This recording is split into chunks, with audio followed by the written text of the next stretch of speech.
There we go.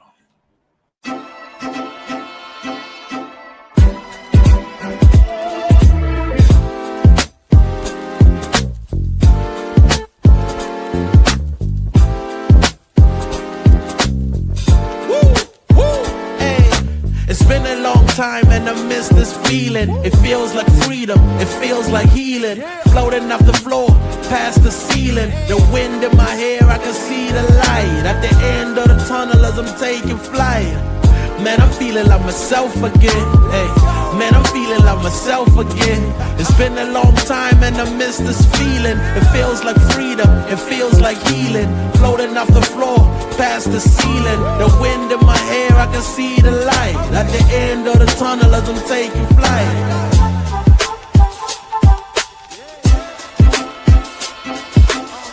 Man, I'm feeling like myself again. Hey, man, I'm feeling like myself again. Angels fascinated, reporting back to the maker. I'm emancipated, blow a kiss out the... What's up, people? How you doing today? It's the No BS show with your host Sonja and me, BStrilla. Absolutely. Going on? Happy birthday to Lawson. He is 7 today. He's the big 7. I'm trying to find our little thing here, but let's see. Let's see if I can pop him on. Lawson, There you go. Look at him. Today. He looks so thrilled. He is so thrilled, and he wants to thank everybody. He's been getting text messages all day from everybody. And so we are super appreciative of that. And you can tell he is literally at this point over it. Hey, Robbie. He did do like cake and all this stuff with me earlier. So I'm super excited. He's officially a big boy. What's up, Monkey? What's up, Monkey? Tell Monkey hi. Lawson, just tell everybody hi, and then I'll let you go. Rob said, called us Jagoffs as usual. What's up, Jag? What's up to you, Jagoff? All right, so birthday, we're gonna dedicate this show to him. His whole little body feels stiff. He is over this. He's like, Mom, you got me dressed up in here. He doesn't like this hat. He's had several hats before. And this one he does not care for. I don't know if it's the material or what, but if you go to his IG, Lawson Snickers, he has so many previous birthday posts up. Thank you, Monkey. He says, Happy birthday, Lassie. And so there's a video. I sent it to you, B, earlier. I don't want to send it there because we woke up this morning and Alexa did a good job of having him a birthday song. So it's been all about him today. And I guess, Lassie, we'll get you out of this stuff now. Let me make you feel a little better. We'll at least take the hat off. So the dog is a Jagoff. Yeah, he is. Yeah, he is. What's up, Robbie? I'm a small Jagoff. Say thank you so much. Thank you so much. That's what I'm saying, Monkey. He's looking right at everybody. Okay, I love you, buddy. All right. So of course, no BS. He's like, you just put me down. Take this crap off me before you can still see him. Look at him. He's looking like, dang. He's so over it. But he's like, why I can't be on TV now? Right. Why can't I be on the show with you, Mom? So you guys will see him there. What's up, everybody? Hey, Yoli. Congratulations, Yoli, for graduating the class. Yoli, congratulations. You guys know this is the No BS show. So we talk sports and we also talk, the stuff that's either BS or not. And I forgot to hold up the 7 when he was on here. Lost in 7. So yeah. B, how was your day? It was Thursday. That's all I can say. Friday Eve. That's what you gotta look at it like Friday Eve. That's the best thing about it. It's the best thing about it. And and it's just a lot of stuff. He's like, yeah, that's right. He's like, get this crap off. A lot of stuff. I do want to say it's a big weekend for me. Of course, Lawson's birthday is today. Tomorrow I'm getting rebaptized. Tomorrow is my Christian birthday, and I'm getting rebaptized because I was a kid when I got baptized, and I just want to rededicate my life to God. It's just been amazing. So I'm doing that in the morning. My bestie's husband is going to be baptizing me in a private ceremony, literally going to be dipped and whipped right up out of there, in and out. And so it's going to be a good weekend. And of course, Gonna get back in the gym tomorrow. I took today off, so everybody's been following my gym journey. This was 4 weeks this week, so all I wanted to do was be consecutive with my posting, so it could keep me accountable. But I won't be posting as much after this week because now I've established my routine. So, B, thank you. You've been supporting that journey, and thank you to all of you all who've always inboxed me or text me, and so many other people said that I motivated them. So. Long way to go, but this is not just for weight loss. This is a way of life. This is how you stay here. This is how you take care of yourself. And if you want to make sure your body has no BS, you got to keep it moving. Speaking of keeping it moving, B, the Pacers have set the pace once again, and they have claimed game 3. The entire game was a back and forth. Halliburton and his crew, they came and they just were not going to relent. Yeah, the bench really played a key role in this game for the Pacers. Really, Halliburton had a pretty pedestrian game. It was better than the first game, that's for sure. Or the second game, should I say? Well, the first game too. But he that wasn't the guy. The guy of the night, is what was his name? Matherin.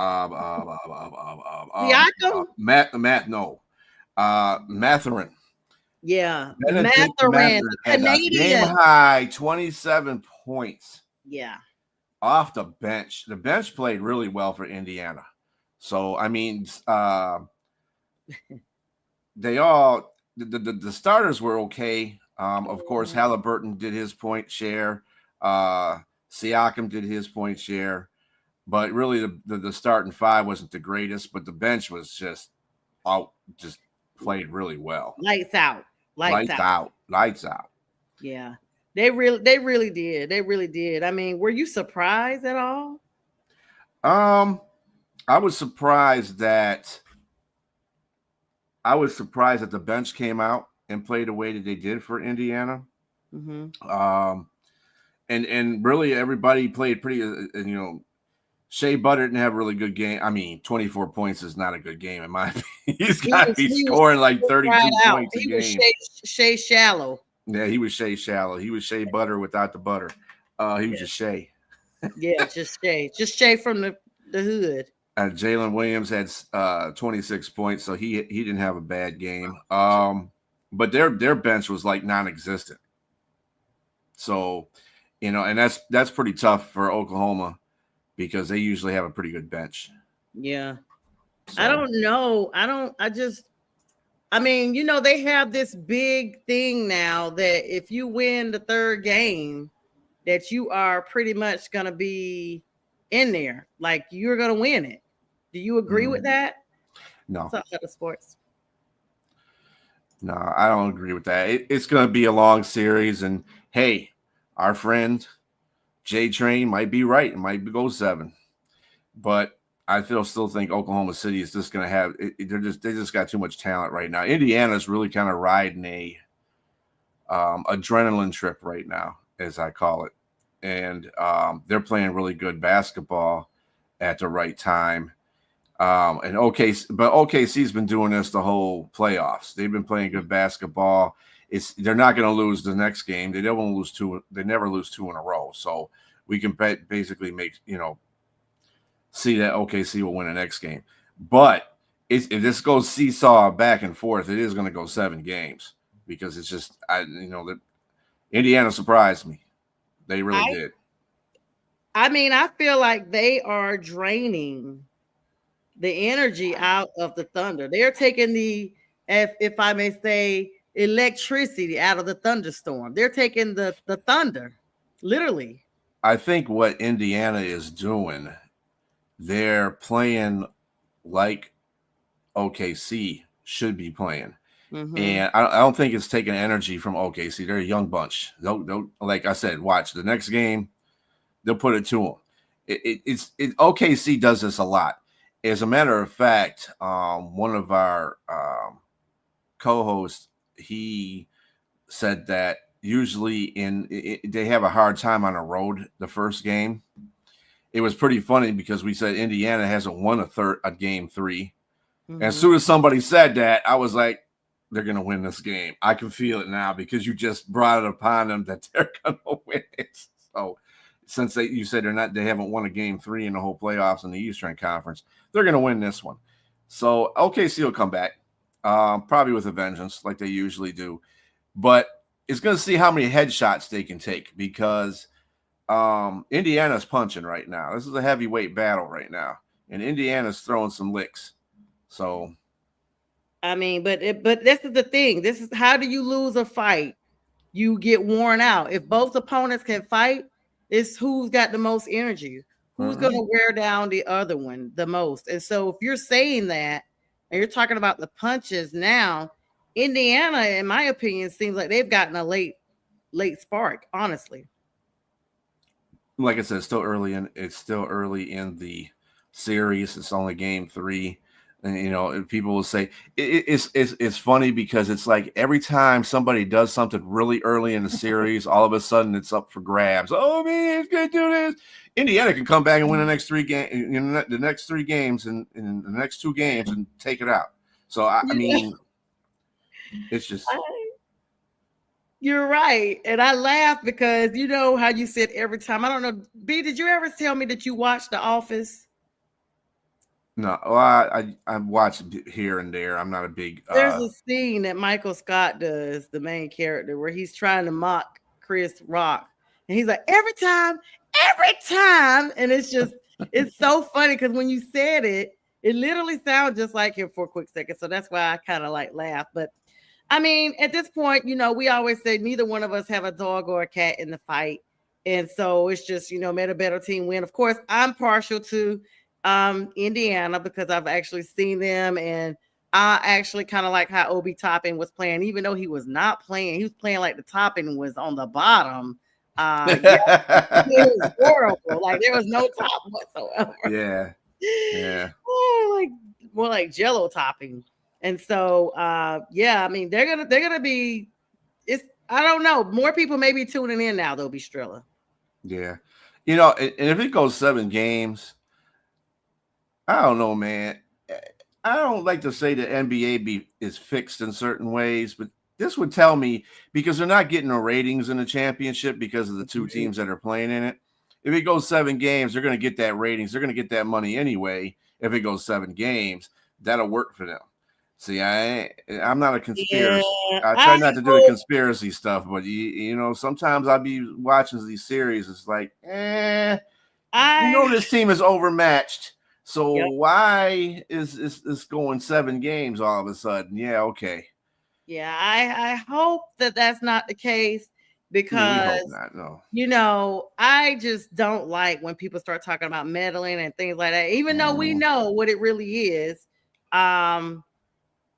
Speaking of meddling, is Ross Tucker. We're going to switch gears here to the NFL. Thank you, everybody, for coming on, like, shares, and all that stuff, viewing right now, all the affiliates. Make sure you guys check out the Huddle Sports Network. I will be giving them a promo here at the half minute. Of course, National Streaming Sports and Elite Sports and Entertainment Network. All of our affiliates that have graciously allowed us to be on their platforms tonight. We appreciate you so much. And this is our second show. So if you're new to this, welcome. Aaron Rodgers, Ross Tucker basically said, and last night when Tally Jag was on my show, thanks so much again, Tally Jag, for joining me on Prim and Proper Sports. She said that she had heard that Aaron Rodgers basically told the Steelers, don't get Shador or I'm not coming there. Well, we got to fact check stuff over here, BStrilla, because, there was so much talk around Aaron Rodgers. It's basically like, did this happen, yay or nay, or is this, factual? Ross Tucker actually said that he felt like Aaron Rodgers had something to do with Shador not coming to the Steelers. And, basically saying, this is my last year. This may be my last year, or this is my last year in the NFL. So there's no way I want to share a locker room with him. Almost as if he felt like he didn't want the hype around him. Now, right before we aired, I did see an article where he's complaining about the helmet that the Steelers want him to wear. He said he's always worn a shut style for the last I guess he said 20 years, but he hasn't been in the, has he been in the league 20 years? Almost, yeah. Yeah, he said he's been wearing a shut style for the last 20 years, and he does not like the type of helmet that the Steelers are making him wear. So that part is true. They got that on Yahoo Sports, so we know that's a credible source. But I mean, what are your thoughts on this? I mean, is this just still drama carrying on from this guy? Let's see. I'm kind of doing some fact checking live. Live. Ross Tucker basically saying he, of course, being an offensive lineman, he floated the theory was what was said, suggesting Rodgers might have told the Steelers he didn't want Shador in the quarterback room, especially in what might be his last year in the NFL. Now, the sources for that came from some little podcast that Ross Tucker has. He was on 365 Sports, and that's where he was quoted as saying that. They got a soundbite from him regarding the 2025 NFL draft and his thoughts on what teams knocked it out of the park. And then, of course, they asked him about the Shador Sanders move. And, of course, Ross weighed in on Aaron Rodgers as well. Yeah, I'm not seeing anything about that at all in any news source now. 365 Sports was the podcast he was on. So, nonetheless, you start saying what someone said, not necessarily that he actually thought that, it kind of gets a little bit of traction, at least for now. But nonetheless, he doesn't even want to wear the helmets that the Steelers have for him. So people have said, how I actually said, Strilla, I was like, you know what? I am actually still surprised that the Steelers picked him up. I don't see him and Mike Tomlin actually meshing. And I've said that. But people said that Tomlin loves him. Mm-hmm. He's come out and said that. Tomlin has actually come out and said that he loves Aaron Rodgers, and he'll not love him, but he likes him a lot, and he hopes he's on the team. He hopes he can get him on the team. So, I mean, the reason why Mike Tomlin said that, because he hasn't had a quarterback since Ben Roethlisberger. Ben Roethlisberger can run the offense by himself.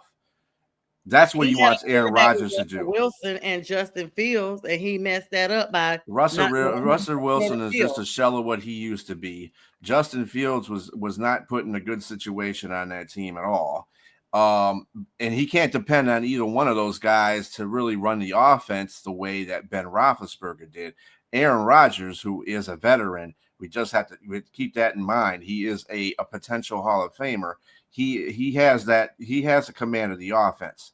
He has a command of the offense. He doesn't have to go to the sideline and talk to the offensive coordinator and say, look, what we should do here. No, he's been in the league for a long time. He knows how to run an offense. So that's basically what Tomlin wants in his quarterback. Russell Wilson can't do that. Russell Wilson is not the greatest person to do that. He can do it sometimes, but he does have to talk to. And the offensive coordinator is not, he's a running offensive coordinator. Arthur Smith, he's not really the most pass friendly guy. But in this case, I mean, this is an offensive coordinator's dream. If you think about Aaron Rodgers as a player and not all the BS that surrounds him. Yeah.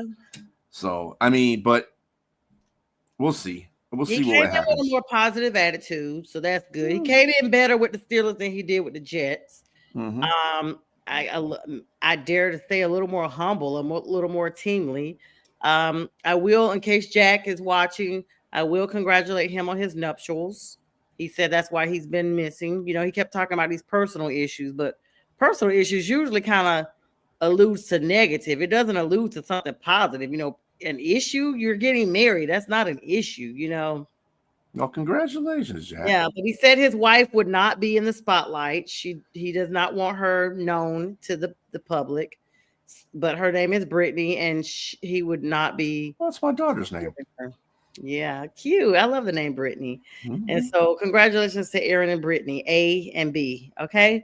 So listen, so we got a lot of NFL, the mini camps kicked off.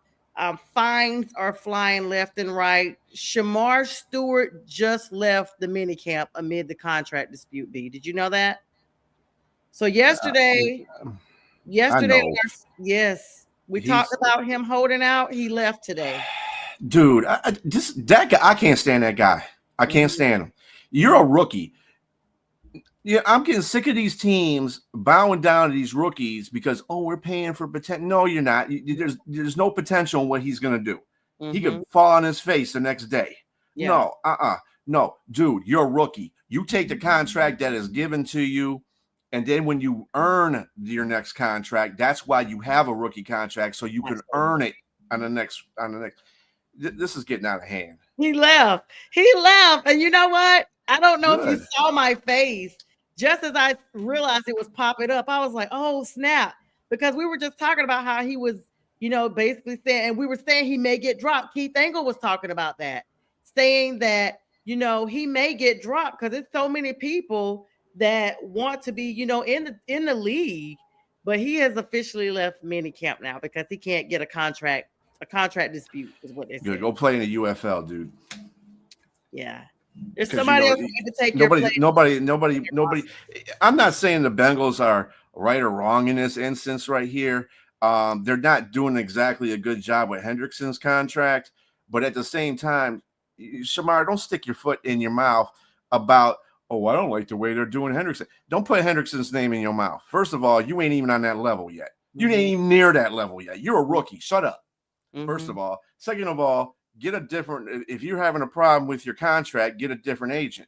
If your agent ain't doing his job, then whatever the case may be, his agent is out go out there and play with your teammates so that you can show that you're part of the team and quit being a selfish bastard. I'm sorry. That's what it is. You're being selfish to the team. And that team ain't got no defense right now anyway. So and your productivity in college was crap. You might have the athletic skills, but you're not doing I just don't see it translating to the NFL. So you need to be humble and bring your butt back to camp, play with your teammates until a contract gets established. You be fine. I mean, if he left though, would they even want him back? Like, dude, deuces. Like, there's 51 other men wanted to be on this roster. And you know what? The Bengals put all their money in that offense. They don't even have any money left for their defense anyway. So Shamar Stewart getting his contract is insane. They said, this is on NFL.com. He skipped the final day of mandatory minicamp and rookie among a contract dispute. And they basically said, let's see what else, because this is on NFL.com. They're saying that he wasn't there today. And so Zach Taylor noticed it, of course, and told after practice, told everybody that he and Shamar had a private conversation and just focus on the guys that were there. So right. I mean, that's all you can do. I mean, he's the coach is doing what he said you can't do nothing if the guy ain't there. So why worry about it? Just do what you got to do. The other thing is they can't find him because he hasn't been officially signed yet. So he's unsigned. He's unsigned. That's what they're saying on NFL.com. He's still unsigned. And basically the crux of the dispute is the Bengals' desire to set a new precedent with first-round rookie contracts, which would allow the club to void future guarantees. So that's where there's an issue with it. Well, anyway, Shamar may not be even, I don't even know. Do they keep him or what? If I was the Bengals, regardless of how I changed the contract, you're still a rookie, and you still have to prove stuff in the NFL. And you might not like it, but play your behind off for the next 3 to 4 years, and then you'll get a better contract, a much whopping better contract if you do really well. Don't sit there and complain about it. Don't show up for mandatory and be lost in space after that. No, dude, that's not how you do things. And that's what does not endear you to any other NFL team. I'm gonna tell you right now, and every NFL team out there is looking at this right now. Yep. And they're saying, so this guy is not going to show up to mandatory. He's going to get lost. Nobody can find him. And he said he want to be redrafted. Kevin stated he want to be redrafted. He can be redrafted all he wants to. Who's going to redraft him? Cincinnati was the only one that and he's out there on social media now. That's the thing, B. Yeah. Every time something goes down, people run to social media and put it out there like, look at the draft with Dion and Shador and all them putting during the draft. Yeah, this ain't nothing but the devil and stuff like that. And when teams are seeing this, so Shamar has already put it out there that the Bengals just want to win arguments more than anything else. Yeah, he's had that one out. You don't even come back. Find you somewhere else to play. You don't even have to come out with that type of energy. I know, right? Go play somewhere else. Yeah, so of course, mini camps going down. Of course, you and I talked before we started our live tonight. T-Mac got banged in the leg by a defensive back in Carolina, but did he take the field today to practice? I don't know, did he? You're a Carolina Panther girl. I seem to think he's fine. I'm more concerned. Everybody's fine at this point. People are running around there hobbling and everything like that. Yeah, but what was your point for? I was reading what Kevin said, and Kevin, you know what? I don't agree with that. Kevin, who? Monkey. Oh, Monkey. Okay, yeah. I was like, I know Kevin. He said he has a point not wanting to sign. No, he doesn't have a point. He's a rookie. He's shown nothing in the NFL. He's shown nothing in the NFL I don't care what the Bengals do. Mm-hmm. Earn the contract, okay? If you want to play football, earn a contract, or go somewhere else and play. Go to UFL and play. I mean, dude, I'm sorry. I have no rookies should be just blessed the reason they're in the NFL, that they got picked by a team. Whether you're good or not, that's from college. You have to transition over to the NFL, which is a much harder transition than any professional sport, really. Because you don't have that transition in college basketball to the pro. You don't have that transition from amateur hockey to pro hockey. And baseball is the same way. The NFL is definitely a higher transition from college to pro than any other sport. So I don't understand why he thinks he needs to be above everybody else, regardless of what Cincinnati does. Yeah, it definitely is. And with that, let's transition real quick to this Huddle Intro Sports shout out. We'll be back with your comments and more NFL talk right after this. Yeah, yo, it's game time. Ain't no messing around. Huddle Sports Network, the best in town. From NFL rumors to the latest trends, we got all your sports. Just tune in, my friends. Catch us on Roku, Fire Stick, take your pick. Facebook, YouTube, where the action's slick. Daily shows that drop like a bomb. From 10 to 11, it's Ken and Ken. Stay calm. Huddle up, catch the vibe, feel the rush. Get your news, get your fills in the clutch. Over 27 podcasts, we breaking it down. Join the team, Huddle Sports, wear the crown. Live every weekday, it's how we roll. Lions Talk with Jeremy B, we taking a stroll. From 11 to 12, don't miss a beat. We break down the game, make the info sweet. The Daily Huddle Podcast, noon to 1. CST Zone, we're just having fun. Toss your doubts, we bring the facts. Tune into the Huddle. Introducing National Streaming Sports, live and on-demand sports talk programming that you can access 24/7. For the premier sports talk experience, tap into our Roku channel. Start your mornings with Mac and Jack covering all the weekend sports action. Then pour a cup and enjoy all the sports you can drink on the Coffee and Sports podcast. At midday, talk sports from east to west on the Coast to Coast podcast. Followed at night by some hot girl talk with Prim and Proper Sports featuring Sonja Pearson. Talk boxing on the Gloved Fist. Yankee fans tune in for Start Spreading the News. And there's more on the College Sports Huddle and Sports Scope with Robert Butler. There are 20 podcasts in all and 70 weekly shows, giving us a 3.4-star viewer rating. To find us on Roku TV, search for National Streaming Sports on the Roku search bar. Click on the logo and you're in. National Streaming Sports, live and on-demand sports talk for America.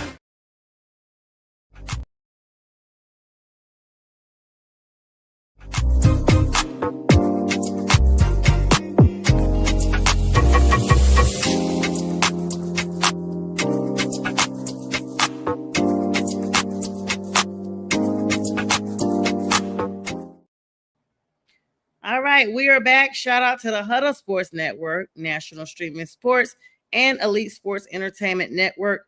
Welcome back. This is the No BS Show. I'm Sonja, and I'm joined by BStrilla from Detroit. What up, though? Again, this is the second half of our show here. B, I kind of got it together a little bit while we were out there, and you are right. So let me squeeze in this Panthers injury report real quick. Of course, there was a scuffle that broke out today between the scuffle that broke out between the offensive lineman Brandon Walton and outside linebacker Thomas Incoom. Basically showing people are thinking it's going to be a super competitive team doing that. Dave Canales getting it done. Importance of players continuing during the training week, during 5-week break. We're going to have a 5-week break that's going to be starting pretty soon. Urging them not to take a complete vacation. But I will say this. Bryce Young's growth has been basically a master class, is what people are describing it as. The defense is stepping up with Derek Brown, Christian Roseboom, and of course, Mike Jackson definitely highlighted. They have a wide receiver depth as well that they have really worked on. But the Panthers will now have a break and will not come back until July 23rd. Injury report, T-Mac was in fact held out of the second and third days of minicamp as a precautionary measure, though, because he was banged up pretty bad after a collision at Tuesday's practice, and this was between him and Amari Barno, the outside linebacker. Correction.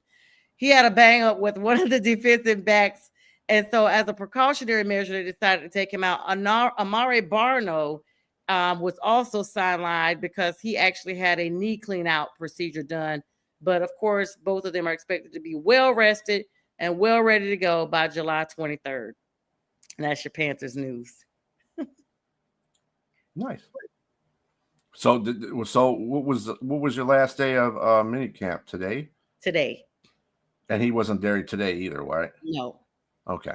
He's so been held out. Just been held. Okay. All right. That's good. Yeah. So he, but he's telling them, hey, don't take a full 5 weeks off, y'all. Even though we got 5 weeks off, don't take the full 5 weeks off. Like, keep your body's conditioned. And I'm gonna say football players, they won't do that. Yeah. Yeah. And the thing is this, Xavier Legette is the prime thing that I'm talking about. Xavier has been to the Kentucky Derby. Everybody knows he, has a horse named Dollar Bill. When he makes touchdowns or whatever, he does a little, horse riding dance or what have you. He's from Mullen, South Carolina, and he has a horse farm there. Basically talks about how he gets a deal on all the straw and everything, like nobody's up the prices. And I just think Xavier is a very athletic person that just happenstance just ended up in the league. I don't even think that was his first love. His first love is horses. If he could just be a farmer all day and ride horses, he would do that. And so with that being said, that shows because he did not take care of himself. And as a result, he was hobbling off a couple of days ago as well. But this is the season he's going to have to make sure he steps up.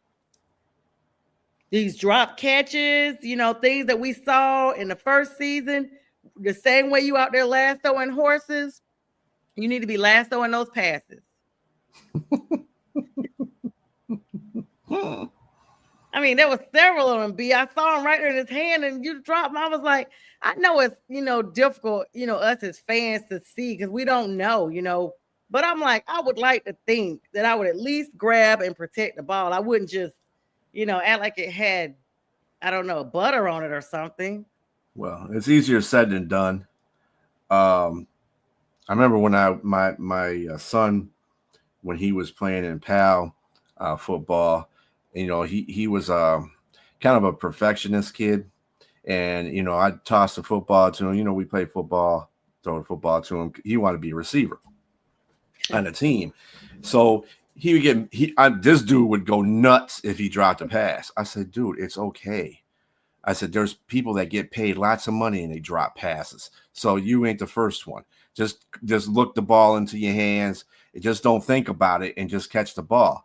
if you put too much thought into it, you're going to drop the pass, and that gets in your head. So I think that's what it's a mental thing for a lot of receivers when they drop passes. It's just they're thinking too much of catching it and not enough to, actually catch the ball, because they're thinking, oh my God, I got to catch the ball. Just catch the ball. Don't even think anything about it. Just don't put that in your head. It's something that you do. It's like breathing. That's what you think of it as. And maybe that's what's going on with him. So maybe Xavier just needs to put, and my son is named Xavier too. Oh, wow. So spelled the same way. And so I mean he's just gotta just learn to catch the ball. I mean, get it out of his psyche. I mean, you got drafted and you're on a team because you have a dynamic skill set. So you're in the NFL. Don't let the big show get to your head. Catch the ball. If you drop a ball, don't get down on yourself. Just make sure you catch it the next time. And anybody will tell you that. Quarterbacks, coaches, anybody. Don't get down on yourself. You drop a as infrequently as it happens with Amon St. Brown, he drops a ball. He don't get mad about it. He dropped the ball. He just goes back out there and catches another one. That's all. That's why he's on a jugs machine. He catches 101 balls every time he gets in practice. He does that before he goes back in. So, I mean, and those are people that are dedicated to their profession. And I think maybe if Xavier's having a hard time catching the ball, then maybe he needs to do the same thing. You know what I'm saying? So, yeah, I mean, he'll be fine. The skill set, it's kind of like everybody's talk about these make or break seasons. And let's be clear, Bryce is definitely on that plan. Like, this has to be Bryce's breakout year. He has to come in with the same momentum or higher than he left out with. There's no room for regression.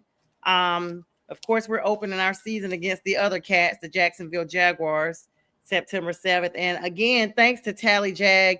Last night while we were on the show, she actually told me if I could get to Jacksonville, she would take care of all the rest. And she did. And she sent me a ticket and everything. And so I will be there. I've never been to Duval. I've never been to and I've been to Jacksonville driving through, from like different parts of Florida, but I've never gone to a Jacksonville game. And I was like, this time, maybe Tepper won't toss no drinks on nobody, because last time we were there, he tossed a drink. But I mean, I don't know if Tepper can even go back to this game or not. They might have removed him. I don't know. But he just got to grow up a little bit. That's all. Make sure you paint yourself up. Don't let the Jags outperform you now. You gotta go there showing some spirit. I don't ever wear paint. I wear my Panthers shoes, a jersey. I've never done face paint. I know. I guess I could ask Pink Fan first. She'll be there. Yeah, and she's that would be the one you ask. Yeah, and paints herself up well for that. Yeah, and I'm definitely gonna be linking up with her. So I may do paint for the first time. It's gonna be a first time for everything, and I'm excited too. So thanks again, Tally Jag, for that ticket and everything. She even texted me today to make sure I had downloaded the Jacksonville Jaguars app. I was like, girl, no, I didn't. She's like, you need to get your ticket. I'm like, oh, okay, yeah. So I'm excited about that. That'll be a little break there for me after school starts. So yeah, I'm probably gonna go live from there. Just there you go. She predicted that it's going to be a Sunday, of course. She predicted we are going to lose 34-17. I told her she was crazy. I was like, you literally predicted double the score. Are you insane? And she was like, I mean, that's okay. I mean, that's like asking a Green Bay fan if they're going to beat the Lions in the first game. Of course, they're going to say yes. They're going to say no. Would you say? But with they said that Jacksonville's going to beat Carolina. I told her to give an honest score, B. The honest score is not no freaking 34-17. You're insane. This is not the Panthers you played last time. And see, they're banking on Travis Hunter, who's playing on both sides of the ball. She said he's been practicing on both sides too. He can practice and be on both sides of the ball during camp. They ain't gonna happen during the regular season. He might get a few reps at wide receiver, but other than that, he's going to be a cornerback. That's what his job is. Wear them out, okay? You heard it here first. I told you he ain't going to get an interception this year. Ooh, That's big. Big. I'm just saying. You know, they make a lot of hype about Travis Hunter. He plays two. Okay, so what? I mean, a lot of players have played two ways. Is he better than? If I compare him to college kids coming out of college on a Heisman, he ain't better than Charles Woodson. Oh heck, he ain't better than Charles Woodson. And Charles Woodson played two ways too in the NFL. He didn't do it like people want Travis Hunter to do it, but he did play two ways, and he was an exceptional corner, one of the best corners. So I mean, I just don't. Travis is not on that level to me. He doesn't. He has shown me nothing that puts him on that level. Yeah, so we'll see. Right, like you said, everybody wins games at practice and OTAs and without pads. They haven't even suited up. Let's be clear. So I feel you, Monkey. That's what I'm saying. Everything you do that. This is professional. This is professional football. Professional. Yeah. So football. What do you think about the? Okay, so we already talked about Shamar Stewart bounced his butt up out. You still got T.J. Watt. That's so stupid. T.J. Watt. I don't. You know, the Steelers have not paid him, but y'all don't paid Aaron Rodgers. T.J. Watt, your veteran, is holding out for a contract negotiation. I don't know what the hell Pittsburgh's doing. I don't know what the organization's doing right now. They're just all over the place. TJ Watt should be. That's like saying Aiden Hutchinson from, you know, if we had a contract dispute with Aiden Hutchinson, which we shouldn't have, he should be signed. Period. Yeah. And which they're going to do in the middle of the season once they see that he's doing fine. As long as he does what he did last year, started off last year before he got injured, he's definitely going to get the bank. But with TJ Watt being there as a senior guy and has been putting up numbers every year and helping that defense, he's actually, I mean, there's games that he's actually won by himself. Yep. That's why I was like, and you know what, B? It makes me think, is this really money, or do you think there's the fact that he might not want to play with Rodgers? Is that kind of just he plays on the other side of the ball. He don't care about Aaron Rodgers. He cares about the defense. I don't think that's anything about. I think he needs to get paid. He saw Myles Garrett get paid, and I think he's actually better than Myles Garrett. He's got more sacks than that Myles Garrett. So definitely. It's Myles Garrett gets a lot of hype because he does a lot of different things too. But I think TJ Watt is a better player, as a better player. And that's like saying 1A and 1B, though, with Myles Garrett and TJ Watt. I don't understand this. Sign him. There's so many people going out, run rumors in the NFL right now where he could be traded to. The Lions are one of them, but I guarantee he ain't going to come here because they're not going to pay him that money. If he come to Carolina to help out AT, you got to pay him that money, though. That's a lot of money to pay. Yeah. Just like the Hendrickson. Hendrickson wants a lot of money, too. It's great. It's great. It's great on paper. It's great looking at it. And you see your whole defensive line. You say, oh, you add TJ Watt or Hendrickson to your line, Super Bowl.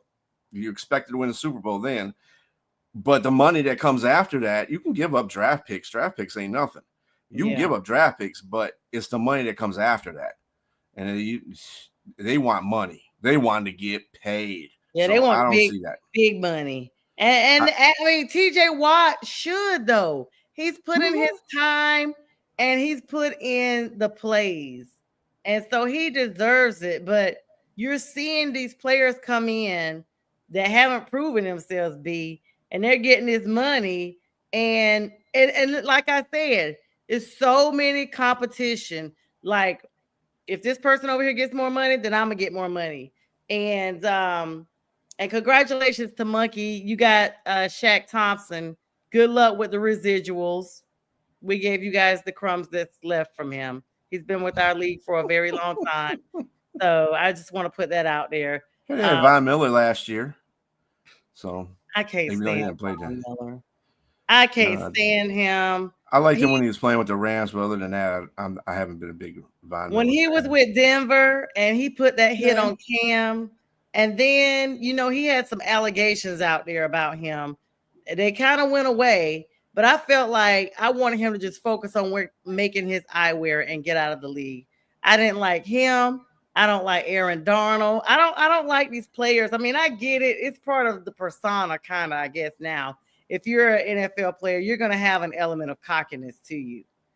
And I just don't care for them. These, Aaron Darnold doing all this, when he felt like the game was over. Dude, sit down. He's one of the best defensive tackles in history, though. He's the absolute. And let me tell you, they did a documentary. I was watching something.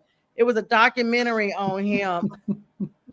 So you don't like him. Absolutely not. And they were doing a documentary on Aaron Darnold, and they showed like his food for the day. This dude eats half a loaf of bread for breakfast, like 8 or 9 eggs. Like they showed it all out there. But it all was just going straight to his muscles. Like, dude lives basically a car. But his breakfast was like 3,500 calories by itself. And they showed him cooking and stuff. I was like, this dude is gonna eat. It might have been a whole loaf of bread, but it was a lot of toast and a lot of eggs and a lot of bacon. And I was like, oh my gosh, like he eats up a week's worth of groceries in one day, literally. He can afford it. From all his meals. He can afford it. And he's Aaron freaking Donald. He can afford it. Hey, let me tell you something. You see that kind of stuff, but man, what you just don't know how the offensive linemen eat, the defensive line. They have to have those carbs in their system. They're on that line. They're pushing each other all around. Mm-hmm. It's not like a wide receiver. Wide receivers can, do little green shakes and all that stuff because they're skilled athletes. They're running down the field all the time. They need energy. They need bulk on a defense and offensive line. So, muscle and bulk. That's what they need. They got to push each other around. So if you're sitting there eating like a hungry man's breakfast of two bacon, 2 eggs, 2 pieces of toast, dude, you're gonna get pushed all over the field. I mean, look at Desmond Watson. He was 464 pounds at his pro day. And he was the heaviest player listed because right before that, Baltimore had Daniel Falele at 380 pounds. This dude almost weighed a whole another extra 100 pounds. And let's not talk about the former NFL tackle Aaron Gibson, who was 410 pounds, biggest player in NFL history. But Desmond Watson was very athletic for his weight. The Eagles grabbed the Dancing Bear from UGA. I can't remember his real name, but he was known as the Dancing Bear because he was big, but very quick, very agile, very swift. But Watson actually has started losing his weight now, talking about he's been eating omelets with spinach and tomatoes for breakfast instead of grits and pancakes. And they got him snacking on peanuts and almonds, and he's trying to actually train and everything. And so he's basically, I guess, trying to still get in because he's been working with some NFL trainers. He's 22 years old. All I can think about is your heart, sir.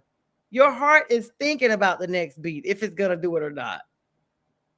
Well, I mean, they say the same thing about Jordan Davis, actually, too, when he came out. That's who the Dancing Bear is, Jordan Davis. And he was a big fella. Yes. And he plays pretty solid on that Eagles line, though. But he's not somebody that's going to make a play every now. He's going to make a play every now and then, and it might be every now and then because he's a big fella. He doesn't have enough gas in the tank all the time. In fact, he has to come out a lot of times. Just to get, just because he's gassed. And that's what big fellas do. They're good for, you're not going to be able to run into the line when he's there because Desmond's down there with undrafted with Shiloh in Tampa Bay. So they working with him. I guess they said they want to take a chance on him just because of his unique size and potential. So if he gets it, thank you, Monkey, so much for coming back with us. If he could, spinach and omelets, I know his body is in straight shock from pancakes and grits. Like just thinking about that, when we get off the show, I might have to go make. I'm just thinking about him running on the field and he gets lightheaded. Somebody give me a chocolate bar. Somebody go get me a 12 pack of Krispy Kremes.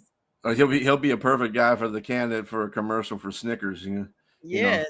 you need a Snickers because you're not yourself. Got him over there. Yeah, got him over there pumping him his IV full of just nothing but sugar. Just straight insulin drip. Just an insulin drip. Because if he's that weak, and the oxygen and everything, but like I said, he's too young for all that. He's too young. That he probably was born already weighing 100 pounds at birth. Poor mama. Right. Probably only child. Thank you, Monkey. Before we hop off of here, B got some NHL news. Of course, that's game 4 kicking off tonight. The Stanley Cup final. Florida Panthers are leading 2-1 over the Oilers. I mean, they're the defending champs. They're making sure they stand up 10 toes down. This game is going to be, believe it or not, in Sunrise, Florida. So stupid. I mean, hockey in Sunrise, Florida in June is just an oxymoron. Hey, Emirates Bank Arena. Can't tell them nothing because they're a Stanley Cup champion, so you can't really tell them nothing. And they're in another Stanley Cup again. Yep, so. And they're ready to wrap it up. 6-1 victory in game 3 is insane. Oilers are going to be using Stuart Skinner in the goal for game 4, of course. Jeff Skinner and Troy Stetcher also going to be in the lineup for the Oilers. And the Panthers are looking to take some type of 3-1 lead while the Oilers are just trying to tie it up before it shifts back to Edmonton. Well, I know one thing. They better play better than they played in game 3. They were horrible in game 3. They took 85 penalty minutes in that game. Very undisciplined. Good Lord. 80-some penalties? Yeah, 85 penalty minutes. 85 penalty minutes. And that's a lot of penalty minutes for a game. Let me tell you something. They did not look like the Edmonton Oilers I was used to seeing. Wow. And Florida took it to them too. You can't do that. Edmonton can't do that. They were in the same situation last year. This is still going to go 7 games, but it's going to be the test of wills. I just don't want if Edmonton comes into this game playing like they did last game. This series might be over sooner than later. Yeah, Florida is just. They are lethal. And have we ever had an NHL team go back to back? We have. Yeah. Chicago, the Blackhawks, right? We the Red Wings. I know the Red Wings did. I think Pittsburgh did. I think the Pittsburgh Penguins did. Red Wings did. Montreal did way back in the day. I'm trying to figure out some other teams. New Jersey, I think, did a back-to-back. Yeah, so there's that's not nothing that's not common in the NHL, teams going back to back. But what's really kind of not common is the 2 same teams being in it in the Stanley Cups. Crazy. So Edmonton should learn, hey, we messed up last year and we took it to 7 games. We don't need to do that, and they're not showing that they've learned anything. I actually forgot, in true Florida fashion, the Tampa Bay Lightning was another team. They won in 2020, beating the Dallas Stars, and they beat the Montreal Canadiens in 2021. So they in fact had a three-peat, but they almost did, but they lost in 2022 to the Avalanche. So I forgot about that. Yeah, that's commonplace more in hockey than it is in any other sport. You don't see NBA doing that too much. That's a rarity too.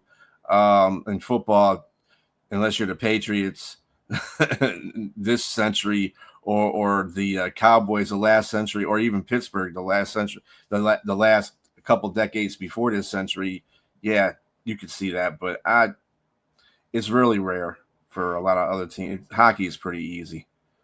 Yeah, because you keep the same lineup. If you get better, I mean, Florida got Brad Marchment at the trade deadline. That was the greatest trade ever. Yeah, and speaking of the trade, the Rangers traded their veteran forward Chris Kreider today to the Anaheim Ducks for prospect Kerry Terrence and a 3rd-round pick in the 2025 NHL draft, which will be coming up shortly after the Stanleys wrap up. And the Rangers also sent 4th-round pick to Anaheim as well for a pick in the 2025 draft. The Bruins introduced Marco Sturm as their new head coach, so congratulations to him. And Dan Muse is definitely eager to work with the leaders as a new coach for the Pittsburgh Penguins that we talked about. So welcome to him. Scott Cates got a 4-year, $16 million contract with the Flyers. And then TJ Oshie announced his retirement after 16 seasons in the NHL. Yeah, he said he was going to retire. So that doesn't come as a shock. But and it's sad. But, a lot of these players are pretty good players that are retiring now. So, that came up when I was watching hockey at a real good pace because of the Red Wings. I'm one of those fans. Yes, I am. Anyway, so I like hockey. I like hockey. Red Wings made me enjoy hockey a lot. But once they started fading out of the picture, I kind of it's kind of like basketball in the same sense, too. The Pistons are doing good. Basketball was good probably up to about 2010. And that's basically when the ratings dropped off to 50% for NBA because the rules changed. There's no defense being played. Many rules. Your boy was shooting threes, so everybody else thought, oh, well, if he can do it, I can do it. And so that's what all they went. Yep. But he's the man. Yeah, that's everybody champ. He's the Michael Jordan of the 3-pointer. That's what I call him. And it's just like people trying to be like Mike. There's only one Michael Jordan. There's only one Steph Curry. So did you see that shot he made from the tunnel that went in?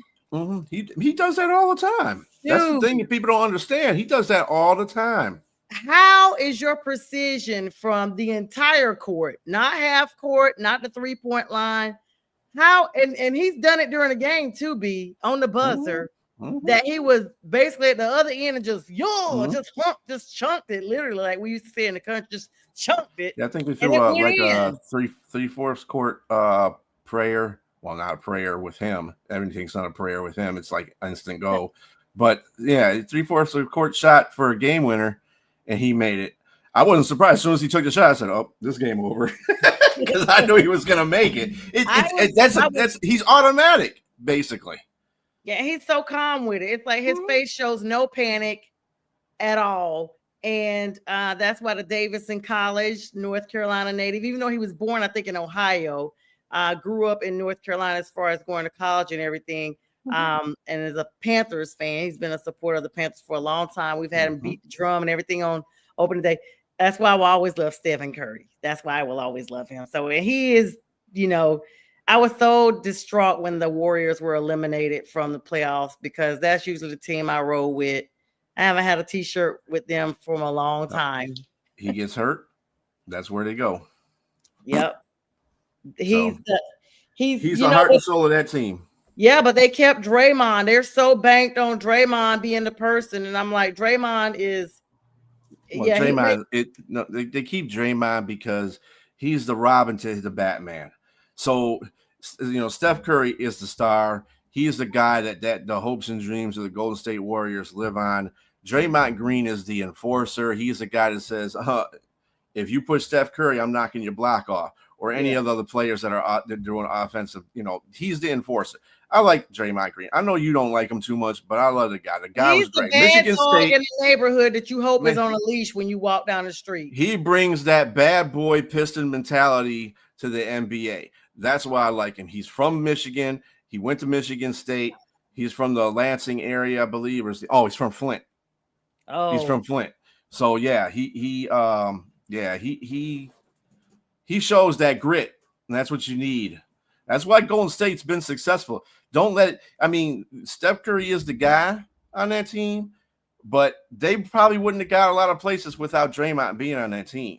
Draymond is a guy too. He might not put up the points, but that you ain't coming into Golden State acting like you're going to be doing something and trying to be rough with him because he'll get in your face, punch you in the balls, kick you in the hips, kick you in the ass, whatever he's got to do. Yeah, he's grimy. Yeah. And he got the face to match that same horrible behavior, matches that horrible, scary face that he's got. That's just that Flint water he was drinking. That's what it's gotta be. All right, guys, it's definitely been a great show as always. Thank you for joining us on the No BS Show. We're here every Thursday, 8 p.m. Eastern Standard Time. Tomorrow morning, of course, all the shows on the Roku channels, National Streaming Sports, they're going to kick off at 8 a.m. tomorrow. And the debate show on Saturday, myself, Jay Train, and Jack Hirsch. And on Sunday morning on National Streaming Sports, we got the Sunday morning sports show. It's Father's Day weekend. Happy Father's Day weekend to you, BStrilla. And of course, tomorrow night, I forgot, Friday with the fellas. We'll be back again on all the platforms. Everybody have a great night.